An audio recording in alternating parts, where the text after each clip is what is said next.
Subscribe করবেন এবং subscribe বাটনের পরে একটা বেল আইকন আছে, এখানে বেল আইকনটাকে অল সিলেক্ট করে রাখবেন, তাহলে আমার নেক্সট ভিডিওগুলোর আপডেট আপনার কাছে চলে যাবে। স্বাগতম সবাইকে। আমরা ঈদের আগে দুইটা ভিডিওতে, একটাতে ইফ আর একটাতে অ্যান্ড আর অর লজিক, এই তিনটা লজিক এক্সপ্লোর করেছিলাম। এই ভিডিওতে আমরা ইফ অ্যান্ড অর তিনটাকে একসাথে কিভাবে ইউজ করা যায়, অর্থাৎ দুইটা দুইটা করে কিভাবে একসাথে ইউজ করা যায়। এক হলো ইফ অ্যান্ড, আরেকটা হলো ইফ অর। আমরা এক্সেল শিটটা খুলি, তারপর জিনিসটাকে ভালো করে বুঝাতে পারবো। ইফ অ্যান্ড একসাথে এবং ইফ অর একসাথে কিভাবে ইউজ করতে হয় সেটা আমরা দেখব। ইফ হচ্ছে যদির শর্ত।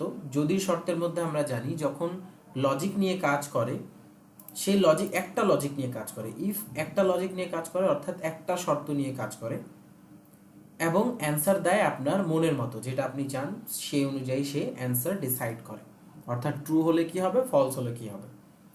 কিন্তু অ্যান্ড আর অর এর ক্ষেত্রে একাধিক লজিক ব্যবহার করা যায়, অর্থাৎ একাধিকভাবে আপনি তাকে ইউজ করতে পারবেন, কিন্তু অ্যান্সার তার কাছে দুইটাই আছে, এক হলো ট্রু আর এক হলো ফলস। আপনার ইচ্ছে মতো সে অ্যান্সার দেয় না। তো ইফের ক্ষেত্রে যেটা ইফের বেনিফিট, অর্থাৎ অ্যান্সার আপনার মতো করে দেয়া, অ্যান্ড আর অর ক্ষেত্রে সেটা হচ্ছে তার ডিমেরিটস। আর ইফের ক্ষেত্রে যেটা হচ্ছে বাধ্যবাধকতা, যে একটা লজিকের উপর ব্যবহার করতে পারে না, অ্যান্ড আর অর সেটা আবার করতে পারে, অর্থাৎ এক বা একাধিক লজিক নিয়ে কাজ করতে পারে। তো আমরা যদি এই ওর লেগেসি আর ওর বেনিফিটটাকে মিলিয়ে দিই, তাহলে আমরা দুইটার মাধ্যমে একটা অ্যান্সার পেতে পারি। অর্থাৎ ইফের অ্যান্সারগুলো আমরা পাবো, অর্থাৎ ইফের মতো করে আমরা নিজের মতো করে অ্যান্সার ইউজ করে সেইটা নিয়ে আসতে পারবো। আর অ্যান্ডের মাধ্যমে, অর্থাৎ ইফের মধ্যে অ্যান্ডকে যুক্ত করে দিয়ে একাধিক লজিক নিয়ে কাজ করতে পারবো। তো সেটা কিভাবে করবো চলেন আমরা দেখি। প্রথমে দিতে হবে আমাদের ইকুয়াল, তারপর দিতে হবে আমাদের ইফ। ছোট দেন বড় দেন, আমি আগেও বলেছি এটা আপনাদের উপর। ব্র্যাকেট করব অন। ইফ অন করার সাথে সাথে আমাদের এখানে লজিক্যাল টেস্ট নামের একটা উদাহরণ চলে আসছে। মানে কি, লজিক্যাল টেস্ট একটা দিতে বলতেছে। যদি লজিক একটা বসিয়ে দিই আর কমা দিয়ে দিই, তারপর ভ্যালু চলে আসবে, অর্থাৎ এর বেশি লজিক আমি নিতে পারবো না। বাট ইফ শুরু করার পরে যদি আমি অ্যান্ড শুরু করে দিই, অ্যান্ড ব্র্যাকেট ওপেন করলাম, এবার আমি একাধিক লজিক ব্যবহার করতে পারবো। ইফের ভেতরে অ্যান্ড ইউজ করা যায়, কোনো সমস্যা নেই। এক সূত্রের ভেতরে আরেক সূত্র ইউজ করা যাবে, বাট ওই সূত্রটাকে ঠিক মতো ইউজ করতে পারলে একাধিক লজিক আমরা ইউজ করতে পারবো। যেমন এখন আমরা বলবো গ্রিন 30 আর ইয়েলো 20, অর্থাৎ গ্রিন ইয়েলো থেকে বড়। তো সেই জিনিসটা আমরা বলবো এখানে green is greater than yellow, কমা।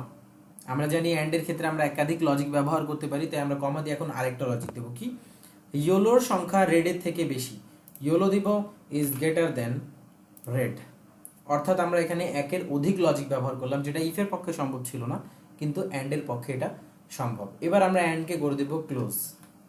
আমাদের অ্যান্ডের লজিক শেষ হয়ে গেছে। যেভাবে আমরা অ্যান্ডকে ক্লোজ করলাম, আমাদের ইফের সূত্রটা আবার স্টার্ট হয়ে গেছে। অর্থাৎ লজিক্যাল টেস্টে যেখানে আমরা ইফে একটা লজিক বসাতে পারতাম, অর্থাৎ একটা অপারেশন ডান করতে পারতাম, অ্যান্ড রেখে এখন আমরা দুইটা অপারেশন ডান করতে পারবো। আর ইফের কারণে, ইফ সূত্র দিয়ে শুরু করার কারণে এখন আমরা নিজের ইচ্ছে মতো লজিকের অ্যান্সার বসাতে পারবো। কমা দিব, দেওয়ার পর আমরা এখানে সেকেন্ড ব্র্যাকেট, এই ডাবল কোটেশন মার্ক স্টার্ট করব। এখানে লিখবো যেহেতু এটা সত্য, তাহলে তুমি লেখো সত্য, SOTTO, সত্য। ডাবল কোটেশন মার্ক দিয়ে আমরা শেষ করব। এটা ছিল আমাদের ট্রু ভ্যালু, অর্থাৎ আমাদের দুইটা অপারেশন যদি সত্য হয় তাহলে তুমি লিখবা সত্য, কমা। তারপর আমরা আবার একটা দিব ফলস ভ্যালু, অর্থাৎ দুইটা অপারেশনের মধ্যে যে কোনো একটা, অ্যান্ডের ক্ষেত্রে আমি আগেও বলেছি যে কোনো একটা যদি ফলস হয় তাহলে পুরো অ্যান্সারটা ফলস হয়ে যাবে। একাধিক লজিক আছে, যে কোনো একটা ফলস হলে পুরোটা ফলস হয়ে যাবে। আমরা কমা দিব, দেওয়ার পর এবার ফলস অ্যান্সার লিখবো, সেটা হলো লিখবা মিথ্যা। যেহেতু আমরা লিখলাম মিথ্যা, তাই আমরা এখানে লিখে দিয়েছি মিথ্যা। আমাদের ফলস ভ্যালু দেওয়া শেষ, আমরা ব্র্যাকেট করে দিব ক্লোজ। আমাদের সূত্র কমপ্লিট হয়ে গেছে এখানে। তো এখানে লজিক কি আছে, D3 is greater than D4 আর D4 is greater than D5, অর্থাৎ আমরা cell number D4, D3, D4 এগুলো তো সেল নাম্বার আপনারা জানেন আগে থেকে, অর্থাৎ যেই যে সেলের নাম্বারগুলো আছে ওই সেলগুলো জাস্ট আমি এখানে সিলেক্ট করে দিয়েছি। এবার আমরা এন্টার ক্লিক করব, কি লেখা আসছে সত্য। কারণ কি, এই যে গ্রিন ইয়েলো থেকে বড় এবং ইয়েলো রেড থেকে বড়, এটা সত্য। দুইটা লজিকই সত্য, যার কারণে এখানে লেখা আসছে সত্য। এখন যদি আমি এখানে কোনো কারণে নাম্বার চেঞ্জ করে দিই, অর্থাৎ রেডকে 40 করে দিই, তাহলে আমার একটা লজিক মিথ্যা হয়ে যাবে। আমরা দেওয়ার সাথে সাথে এখানে অ্যান্সার মিথ্যা চলে আসছে। অর্থাৎ আমরা ইফ ব্যবহার করে নিজের মতো করে অ্যান্সার নিয়ে আসতে পারতেছি, আর ইফের ভেতরে অ্যান্ড ব্যবহার করার কারণে দুইটা লজিক একসাথে কাজ করতেছে। দুই না, একাধিক অসংখ্য লজিক আমরা এখানে কাজে লাগাতে পারি। সেই জিনিসগুলো আমরা দেখব যখন আমরা প্রজেক্ট করব। ছোট ছোট প্রজেক্ট আছে, স্কুলের মার্কশিট বানানো, অ্যানাদার আরও প্রজেক্ট আছে, এগুলো নিয়ে আপনারা দেখতে পারবেন কিভাবে কাজ করতে হয়। তারপর এখানে যদি আমরা আবার রেটটাকে 10 করে দিই, এন্টার হিট করি, তাহলে আমাদের এখানে চলে আসছে আবার সত্য। তো এভাবে আমরা ইফের ভেতরে অ্যান্ডকে ইউজ করে ইফের বেনিফিটকে অ্যান্ডের লেগেসির সাথে এবং অ্যান্ডের লেগেসির সাথে ইফের বেনিফিটকে মিলিয়ে একটা নতুন সূত্র ব্যবহার করার পদ্ধতি নিয়ে নিলাম। এটা নতুন না, আসলে আগের থেকে আছে, আমি জাস্ট আপনাদেরকে নতুন করে দেখালাম এটি। তারপর দেখেন এখানে ইফ আর অর আছে। আমরা কি জানি, অরের ক্ষেত্রে একটা লজিক যদি সত্য হয় তাহলে পুরো অ্যান্সার সত্য হয়ে যাবে। অর্থাৎ অরের কাজ হচ্ছে একাধিক লজিকের মধ্যে খোঁজা, যদি যে কোনো একটা সত্য হয় সে ট্রু প্রিন্ট করবে, আর যদি সবগুলো মিথ্যা হয় তাহলে সে ফলস প্রিন্ট করবে। তো আমরা এখানেও সেম অরের যে বাধ্যবাধকতা আছে সেটা ইফের বেনিফিট, তো আমরা ওইটা ইউজ করব। ইফকে আগে ইউজ করব যেন আমাদের মতো অ্যান্সার দিতে পারি, আর অর কি ইউজ করবো যেন একাধিক লজিক ব্যবহার করতে পারি, কারণ ইফ একের বেশি লজিক ব্যবহার করতে পারে না, অর সেটা পারে। ইকুয়াল ইফ লিখলাম, লেখার পর ব্র্যাকেট ওপেন। সেম ভাবে আমরা লজিকের জন্য আবার অরকে ইউজ করে ফেলবো, ব্র্যাকেট ওপেন করে ফেলবো। আচ্ছা, এটাকে আমি একটু মাঝখানে করে নিই, নাহলে বুঝতে একটু সমস্যা হবে।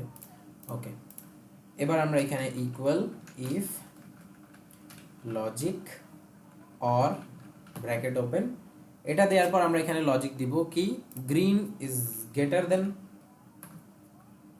Yellow, comma yellow is less than red. এটা একটা আমি মিথ্যা লজিক দিলাম। মিথ্যা লজিক মানে এটা এখানে অন্যভাবে আছে, বাট আমি মিথ্যা দিলাম, মানে কি ইয়েলো বড় আছে বাট আমি এখানে দিয়ে দিলাম ইয়েলো ছোট রেড থেকে। ঠিক আছে, তো এটা দেওয়ার কারণে কি হবে, মিথ্যা লজিক হয়ে যাবে। এবার আমি লজিকটাকে ক্লোজ করে দিয়েছি, কমা দিব। যেভাবে সূত্রে আমরা আগাই, সূত্রের সাজেশন এখানে দিবে। আপনি যদি কোনো কিছু ভুলে যান তাহলে এখান থেকে দেখতে পারবেন যে সাজেশনটা কি দেখাচ্ছে, আমাকে কি করতে হবে। কমা দিলাম। এবার যদি এটা ট্রু হয় তাহলে আমাদের আসবে সত্য, আর কমা, তারপর ফলস হলে আমাদের আসবে মিথ্যা। তারপর আমরা করে দিব ব্র্যাকেটটা ক্লোজ। সেম ভাবে যেভাবে ইফ ব্যবহার করেছিলাম অর ব্যবহার করলাম, এন্টার দিব, লেখা আসছে সত্য, কারণ আমাদের একটা লজিক ঠিক আছে। আমরা যদি এখানে দেখি আমাদের একটা লজিক ঠিক আছে, একটা ভুল আছে, যার কারণে কি করেছে, সে সত্য প্রিন্ট করে দিয়েছে অরের কারণে। এবার যদি আমরা এটাকেও বড় দেখিয়ে দিই, তারপরে এন্টার করি, তারপর দেখাচ্ছে সত্য। আমি একটা কাজ করব, এখানে একটা ফলস দিব, দুইটাই ফলস দিব, অর্থাৎ দুইটাই আমি বলবো যে গ্রিন ইয়েলো থেকে ছোট, ইয়েলো রেডের থেকে ছোট, যেটা সত্য না, তারপর আমি দিয়ে দিলাম।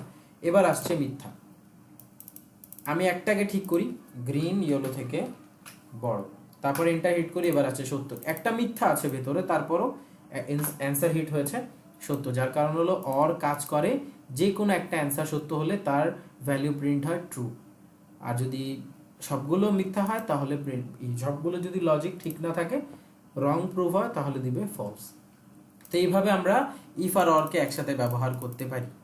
ইফ আর অরকে একসাথে ব্যবহার করে আমরা একটা নতুন লজিক বের করে দিলাম, যেটা হলো ইফের কারণে যে সূত্রটা ইনকমপ্লিট থাকে, অর্থাৎ ইফ যে একের অধিক লজিক নিয়ে কাজ করতে পারে না, অ্যান্ড আর অর সেটা পারে, তো আমরা ইফ আর অ্যান্ডকে, ইফ অর আর অ্যান্ডকে ইফের সাথে যুক্ত করে নতুন একটা মেথড বের করে নিলাম।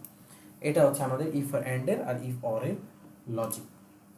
তো এটাকে আপনারা প্র্যাকটিস করবেন। এরপর থেকে অসংখ্য লজিক আছে, সেগুলো আপনারা ধীরে ধীরে নিজের কাজের ক্ষেত্রে, জব বা আপনি ফ্রিল্যান্সিং করেন অথবা যে কোনো কাজ করেন, সেটা ক্ষেত্রে ধীরে ধীরে আপনারা সব কিছু লজিক ইউজ করে করে জানতে পারবেন। আপাতত আমরা আর কোনো নতুন লজিক নিয়ে কাজ করব না। ইফ অ্যান্ড শিখিয়েছি, আর বাকি যে সূত্রগুলো ছিল সেগুলোও শিখিয়েছি। এগুলো দেখানোর পর এখন থেকে আমরা ছোট ছোট প্রজেক্ট স্টার্ট করব, যে প্রজেক্টগুলোর পর 5টা বা 6টার মতো প্রজেক্ট হবে, তারপর আমাদের এক্সেলের সিরিজ শেষ হয়ে যাবে।